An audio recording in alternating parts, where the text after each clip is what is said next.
광야를 읽다. 이진희. 광야를 지나는 사람에게 필요한 것. 사막별 여행자 무사 아사리드라는 책이 있는데 이 책의 주인공은 사하라 사막에서 양을 치며 살던 베두인이다.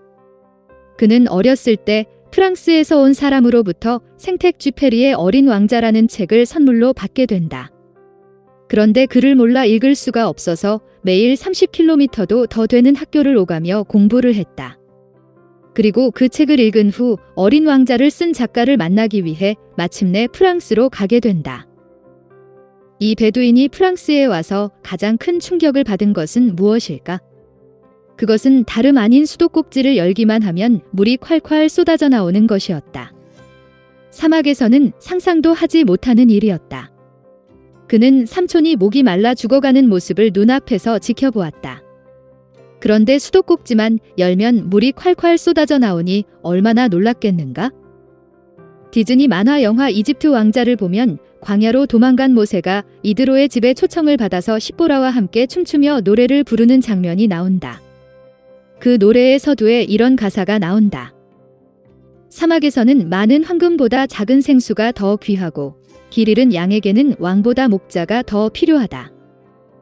사막을 지나는 사람에게 필요한 것은 황금이 아니라 생수다. 광야에서는 황금을 팔아서라도 생수를 사야 한다. 그래야 살 수 있다. 사막의 오아시스. 이스라엘 백성들이 광야를 지날 때 하나님이 매일 기적을 통해 만나와 메추라기를 내려주셨다. 그런데 물 문제는 어떻게 해결해 주셨는지에 대해서는 성경에 별 언급이 없다. 한두 번 반석을 쳐서 물이 터져 나오게 하신 일 외에는 없다.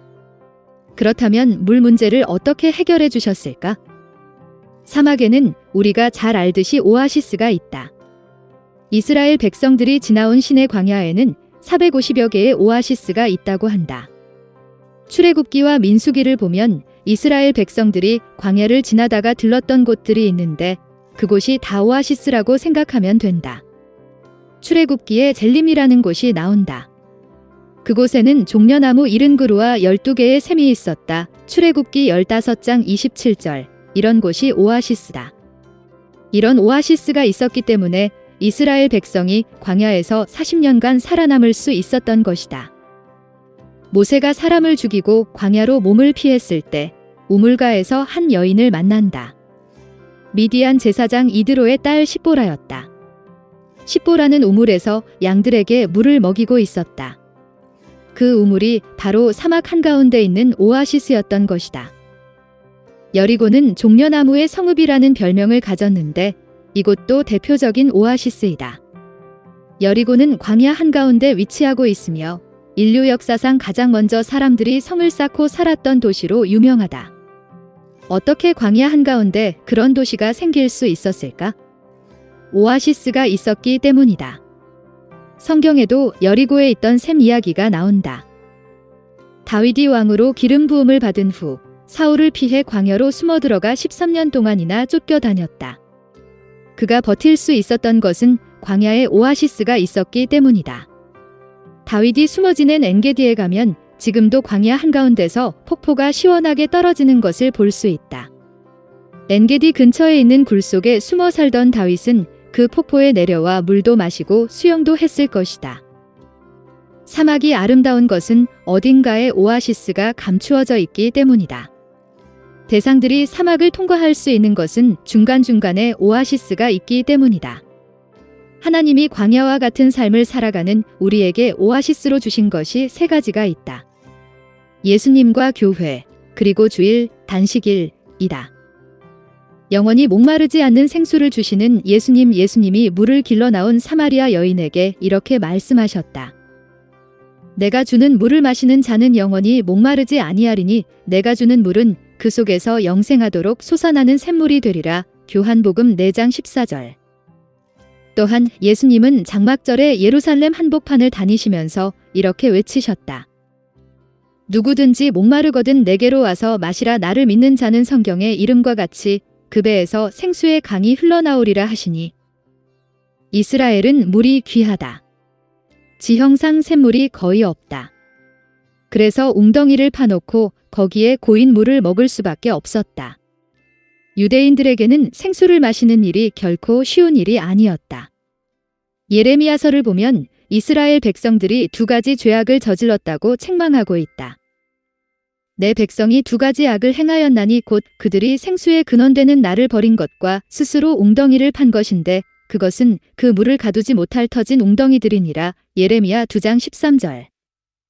세상의 우물에서 길어올린 물은 마시고 또 마셔도 우리의 목마름을 시원하게 해줄 수 없다. 오직 주님이 주시는 물을 마시는 자만이 영혼의 참 만족과 시원함을 맛볼 수 있다. 하나님께 나아와 우리의 메마른 영혼을 적셔주고 갈증을 풀어주고 영원히 목마르지 않는 생수를 마셔야 한다. 구원의 우물이 있는 교회. 에스겔은 환상을 통해 사막이 오아시스로 변하는 모습을 보았다. 성전 문지방에서부터 흘러나오는 물이 성전을 돌아 나와 퍼져나가면서 점점 불어나 강을 이룬다. 그 강물이 광야 한가운데를 지나면서 광야의 숲이 우거지고 나무의 열매가 맺힌다. 죽었던 광야가 살아나는 것이다. 사막이 오아시스로 변하는 것이다. 그 물이 흐르고 흘러서 사해로 간다. 그리고 죽었던 바다가 살아나게 된다. 이처럼 교회는 생수의 강이 흘러나오는 곳이다. 그 생수가 흘러가는 곳마다 역사가 일어난다. 죽었던 광야, 죽었던 바다가 살아났던 것처럼 사막과 같은 우리의 심령과 가정, 우리의 삶의 말씀의 생수, 은혜의 생수, 성령의 생수가 흘러들어 오게 되면 오아시스로 변하게 된다. 예수님과 사마리아 여인이 우물가에서 만났다. 그 여인은 예수님을 통해 생수를 마셨다. 마찬가지로 우리는 교회에 오면 예수님을 만날 수 있다. 그리고 예수님이 주시는 생수를 마실 수 있다. 지금도 세겜에 가면 예수님과 사마리아 여인이 만났던 야곱의 우물이 있다. 그 우물에서는 아직도 생수가 솟아난다.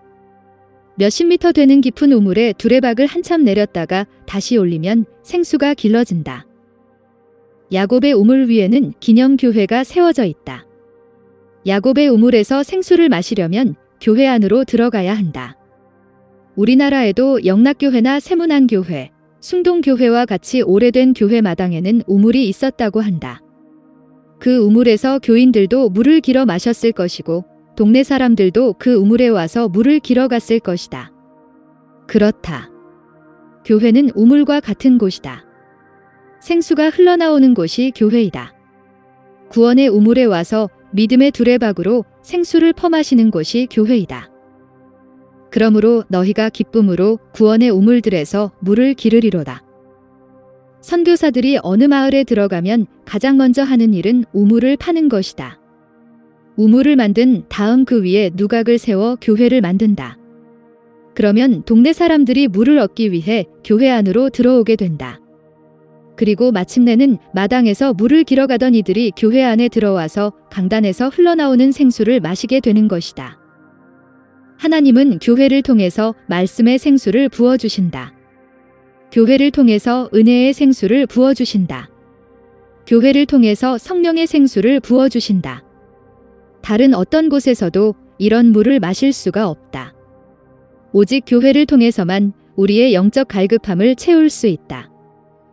한 주간의 오아시스가 되는 주일. 주일은 시간의 오아시스라 할 수 있을 것이다. 우리는 주일날 교회에 와서 예수님을 통해 말씀의 생수, 은혜의 생수, 성령의 생수를 마시고 새 힘을 얻는다. 그리고 다시 광야와 같은 세상으로 돌아가 월요일부터 토요일까지 힘차게 살아간다. 주일날 교회에 와서 예수님을 통해 받은 은혜로 광야와 같은 세상에서 쓰러지지 않고 한 주간을 살아갈 수 있는 것이다. 그런데 주일을 지키지 않는 사람들이 있다. 그들은 오아시스에 들렀다 갈 만큼 마음의 여유가 없다. 빨리 사막을 벗어나기 위해 주일날도 열심히 달린다. 그러나 서두른다고 빨리 광야를 벗어날 수 있는 것이 아니다. 광야에서 살아남기 위해서는 지켜야 할 수칙이 있다. 그것은 반드시 오아시스를 만날 때마다 들렸다 가야 한다는 것이다. 지금 괜찮다고 그냥 지나치면 얼마 가지 못해서 쓰러지고 만다. 그럼 다시는 일어나지 못하게 된다. 오아시스에 들려서 충분히 생수를 마시고 쉬었다 가는 사람이 더 빨리 광야를 벗어날 수 있다. 교회에 와서 예수님을 통해 생수를 마시는 사람은 결코 광야와 같은 세상에서 쓰러지지 않을 것이다. 광야를 무사히 통과해서 가나안에 들어가게 될 것이다. 광야를 지나는 사람들의 최종 목적지는 다르다고 하더라도 다음 목적지는 똑같다고 한다. 누구나 다음 오아시스를 향해 가고 있는 것이다. 그들의 머릿속에는 한 가지 생각밖에 없다. 빨리 다음 오아시스로 가는 것이다. 오아시스가 가까워 올수록 그들의 가슴은 뛸 것이다. 힘이 솟을 것이다. 발걸음이 가벼워질 것이다. 우리에게 교회가 오아시스라면, 주일이 오아시스라면 교회 가는 날이 기다려질 것이다. 주일이 기다려질 것이다. 아이들이 소풍 가는 날을 기다리듯이 그렇게 교회 가는 날을 기다리게 될 것이다. 오아시스는 반드시 들러야 한다. 사막에는 길이 없는 것 같지만 사막에도 길이 있다. 사막의 지도를 보면 거미줄처럼 길들이 연결되어 있다. 그런데 지름길로 나 있지 않고 왜 돌아가게 되어 있는 것일까? 오아시스를 들렸다 가도록 길이 나 있기 때문이다. 사막의 길은 오아시스와 오아시스를 연결하는 길이다. 어디를 가든 오아시스를 들렀다 가야 사막을 무사히 빠져나갈 수 있다. 오아시스에 들렀다 가는 사람은 무사히 광야를 통과해서 가나안 땅에 들어가지만 그렇지 않은 사람들은 광야에 무덤을 만들게 된다. 광야를 지날 때는 서둘러서는 안 된다. 더 빨리 목적지에 도달하겠다고 마음을 조급하게 먹어서도 안 된다. 하나님도 이스라엘 백성들을 가나안 땅으로 데리고 가실 때 광야를 지나면서 오아시스에서 충분히 쉬게 하셨다. 우리는 지금 인생의 광야를 지나고 있다.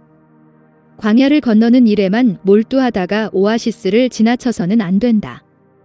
광야는 계속 이어진다. 서두른다고 해서 빨리 지날 수 있는 것이 아니다. 오아시스를 더 많이 들르는 사람이, 오아시스에 더 오래 머무는 사람이 더 빨리 광야를 통과할 수 있다. 우리 모두 인생의 오아시스가 되는 교회에 와서 예수님을 통해 생수를 받아 마셔야만 한다. 그래야 쓰러지지 않고 우리 앞에 놓인 인생의 광야를 무사히 통과할 수 있을 것이다.